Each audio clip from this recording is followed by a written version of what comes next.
Save Our Coast was the rallying cry tonight for fishermen and others concerned about the impacts the Bonnie Carey Spillway opening is making on the Mississippi Sound.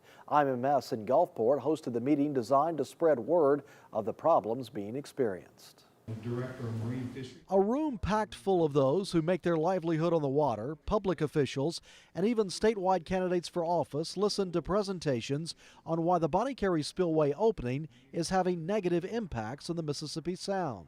Mainly, you're just letting all the people who are in charge realize that the people really care about this. It's an important thing.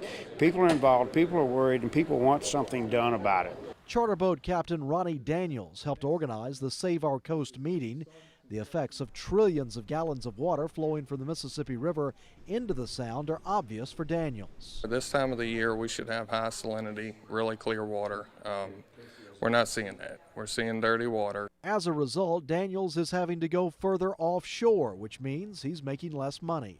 Normally, in a day, we'll run 40, 50 miles. I've had some days this year where I've ran 60 miles one way. It's hurting the bottom line whenever you're spending more money on fuel. Charter fisherman Brian Garriga says normally it would be peak season for trout fishing, but not this year. He estimates he's had to cut down on his fishing trips by 40%.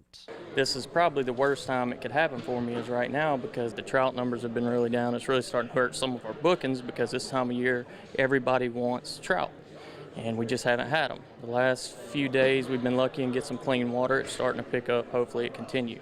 While the devastating impacts can't be reversed, the goal of this meeting was to begin exploring solutions so it won't happen again.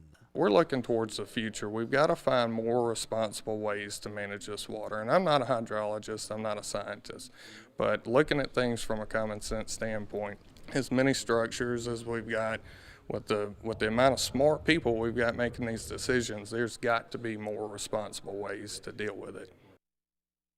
Now, taking a look at the latest salinity levels tonight, you see there they are low once again, as the normal average is 18 to 22 parts per thousand, and the lowest we're seeing across the area tonight is in Hancock County at 0.2 per thousand.